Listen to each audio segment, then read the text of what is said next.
ଯେତେବେଳେ ପ୍ରଥମ ଥର ମୁଁ ଖାଇଥିଲି ସେଟା ମୋତେ ଏତେ ଅଜୀବ ବାସ୍ନା ଦେଉଥିଲା, କିନ୍ତୁ ଏବେ ହେଇଗଲାଣି ମୋର ମୋଷ୍ଟ ଫେଭରେଟ୍। ତ ହାଇ ଫ୍ରେଣ୍ଡସ୍, ନମସ୍କାର, welcome to my mini blog. ତ ଚାଲନ୍ତୁ ଆଜିର ମିନି ବ୍ଲଗ୍ଟି ଷ୍ଟାର୍ଟ କରିବା ଗୋଟେ ରେସିପି ସହିତ। ତ ବାହାଘରର ଯେତେବେଳେ ପ୍ରଥମ ନାନୀ ଏଇଟା ବନେଇକି ଦେଇଥିଲେ ମୋତେ ଏଇଟା ଏତେ ଅଜୀବ ବାସ୍ନା ଦେଇଥିଲା ଖାଇବା ପାଇଁ, ମୁଁ ସେଟା ଖାଇନଥିଲି, ଟିକେ ବାକି ଟେଷ୍ଟ କରିଥିଲି, କିନ୍ତୁ ଏବେ ହେଇଗଲାଣି ମୋର ମୋଷ୍ଟ ଫେଭରେଟ୍। ତ ଚାଲନ୍ତୁ ଆଜି ଆପଣମାନଙ୍କ ସହିତ ଏ ରେସିପିଟି ସେୟାର କରିବି। ତ ଏଇଟା ହେଉଛି କରଡ଼ି। ତ କରଡ଼ି ହେଉଛି ବାଉଁଶ ଗଜାରୁ ତିଆରି। ତ ମୁଁ ଏଇଟା ପ୍ରଥମ ଥର ଖାଇଥିଲି ଆସିକି ମୋ ଶାଶୁ ଘରେ। ତ ଯେହେତୁ ମୋ ବାପ ଘର ପଟେ ମିଳେନି ଏଇଟା, ମୁଁ କେବେ ଦେଖିନଥିଲି, ତ ଏଇଠି ଆସି ପ୍ରଥମ ଖାଇଥିଲି। ତ ଆପଣମାନଙ୍କ ସହିତ ରେସିପିଟି ସେୟାର କରୁଛି। ଆଉ ଆପଣମାନେ କେମିତି ଏଇଟା ବନାନ୍ତି ନିହାତି କମେଣ୍ଟ ମାଧ୍ୟମରେ ଜଣାଇବେ। ତ ଆମର କେମିତି ନାନୀ ବନାନ୍ତି ଚାଲନ୍ତୁ ଏବେ ଜାଣିବା। ତ କରଡ଼ିକୁ ପ୍ରଥମେ ଭଲ ଭାବରେ ଧୋଇ ଦେଇକି ଚୁପୁଡ଼ି ଦେଇକି ସୋରିଷ ତେଲରେ ସୋରିଷ ଶୁଖିଲା ଲଙ୍କା ଦେଇ ଭଲ ଭାବରେ ଭାଜି ଦେଇଥିଲେ।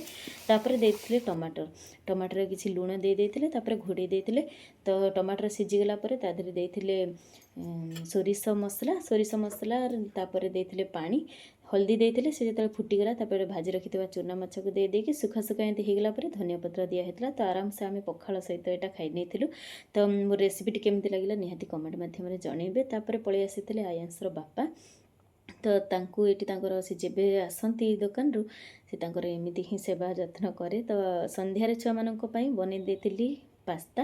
ତ ପାସ୍ତା ତ ସମସ୍ତଙ୍କୁ ଜଣା, ତ ତଥାପି କହିଦେଉଛି। ଯେତେବେଳେ ଗରମ ପାଣି ଫୁଟିଗଲା ତା ଦେହରେ ମୁଁ କିଛି ତେଲ ଦେଇକି, ରିଫାଇନ୍ ତେଲ, ଲୁଣ, ପାସ୍ତାକୁ ଦେଇକି ତାକୁ ଭଲ ଭାବରେ ଫୁଟାଇ ସାରିବା ପରେ ଛାଣି ଆଣିଥିଲି। ତାପରେ ସୋରିଷ ତେଲ ସହିତ ଜିରା, ପିଆଜ ଆଉ ଦେଇଥିଲି ଟମାଟର ପରେ ଲୁଣ ଆଉ କାଶ୍ମୀରୀ ଚିଲି ପାଉଡ଼ର ଟିକେ ବାକି, ହଳଦୀ ଟିକେ ବାକି।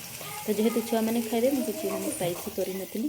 ଭଲ ଭାବରେ ଏଇଟା ହେଇସାରିବା ପରେ ପାସ୍ତାକୁ ଆଡ଼୍ କରିଥିଲି। ପାସ୍ତା ଆମର ହେଇଯାଇଥିଲା ରେଡ଼ି। ଆଉ ହଁ, ଆପଣମାନେ କେଉଁ ଡିଷ୍ଟ୍ରିକ୍ଟରୁ ମୋର ଭିଡ଼ିଓ ମାନେ ଦେଖୁଛନ୍ତି ନିହାତି କମେଣ୍ଟ ମାଧ୍ୟମରେ ଜାଣିବେ। ମୁଁ ଜାଣିବାକୁ ଚାହେଁ ମୋର ଭିଡ଼ିଓ କେଉଁ ପର୍ଯ୍ୟନ୍ତ ଯାଉଛି।